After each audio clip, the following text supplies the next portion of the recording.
Israel attacked Iran's military and nuclear sites. Risk of all-out war and strong retaliation. PM attends Vietnam, Sweden Economic Forum.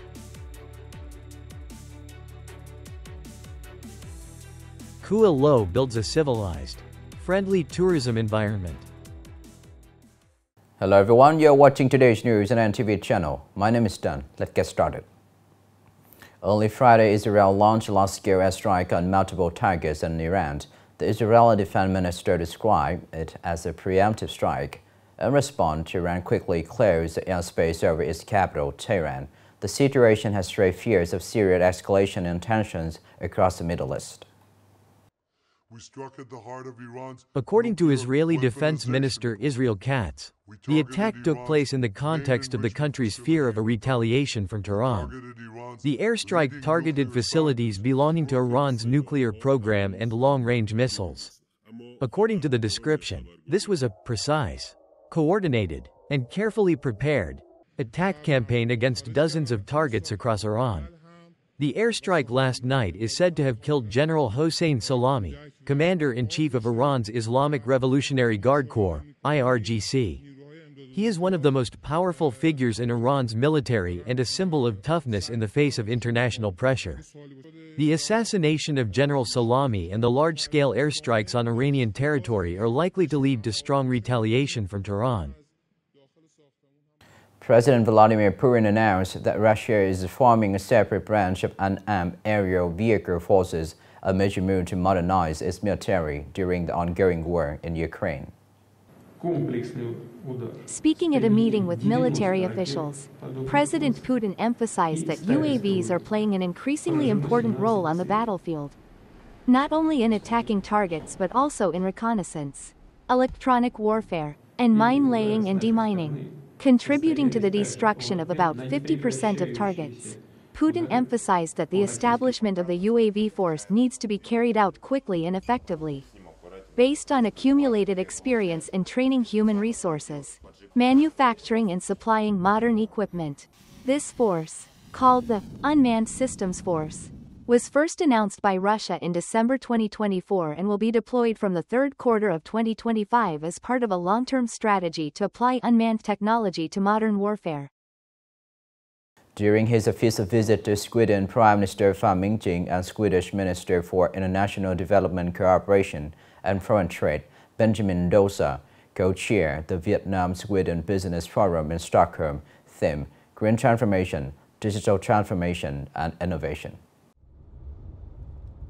At the Business Forum, the two countries introduced their potential, strengths, shared experiences and needs, and wished to cooperate in investment in various fields, focusing on accelerating the process of green transformation, innovation, and transforming industries through digitalization. Prime Minister Phạm Minh Chính said that the governments of the two countries will play a constructive role with major strategies, programs, and plans, and create favorable conditions for businesses of both sides to cooperate, invest, and develop together, hoping that businesses of the two countries will proactively connect with each other and connect the two economies.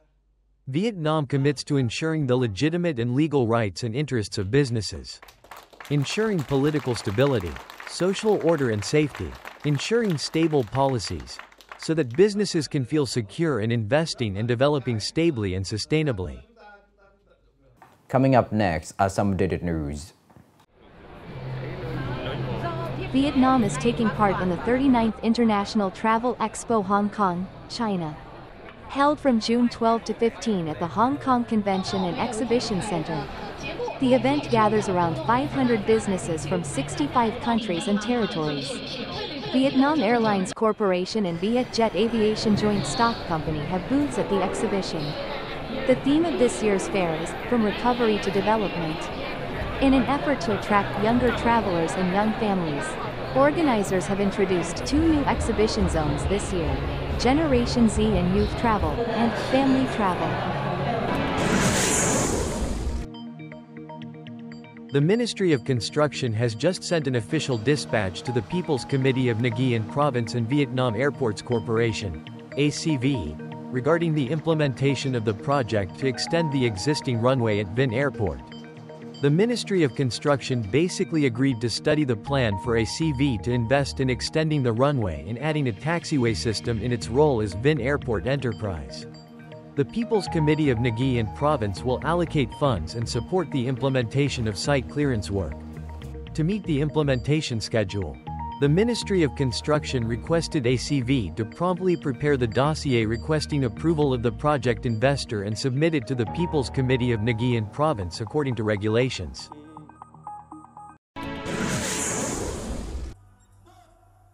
The 2025 Vietnam International Auto Expo officially started in Hanoi on June 12. Featuring more than 200 booths from nearly 200 domestic and international companies specializing in production of cars, motorbikes, electric vehicles, auto parts and supporting industries. This is not only an opportunity to introduce new technologies and products, but also a place to demonstrate the spirit of integration, transformation and aspiration of the Vietnamese industry.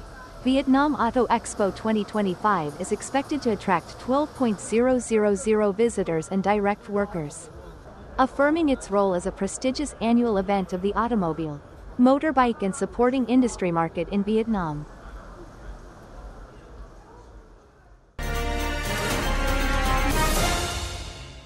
Every summer, Cửa Lò Beach attracts millions of domestic and international tourists, along with well-developed infrastructure that meets visitors' needs for sightseeing and relaxation. Cửa Lò also prioritizes creating a safe, civil-like, and friendly tourism environment to attract visitors and earn their trust.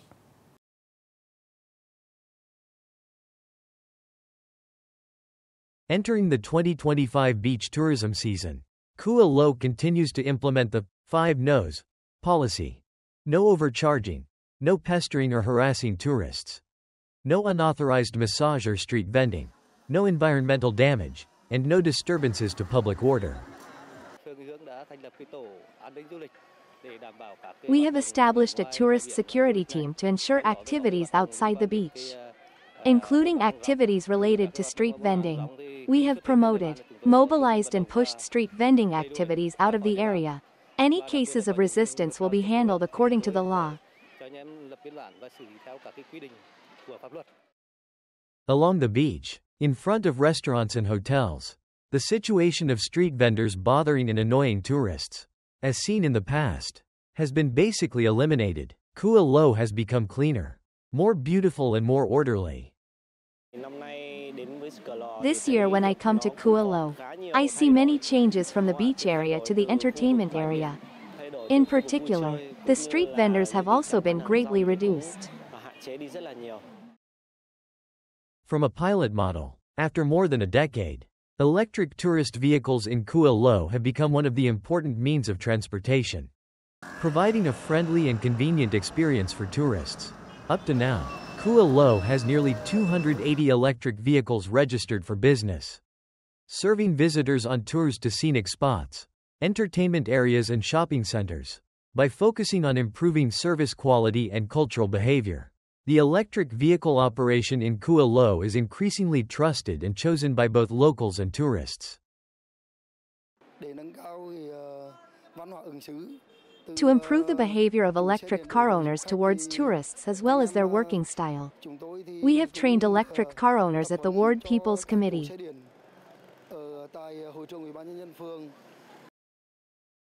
With a focus on building synchronized and modern infrastructure, civilized tourism environment and friendly, hospitable people, Cửa Lò will make important strides toward rapid and sustainable development, aiming to welcome 6.9 million visitors in 2025.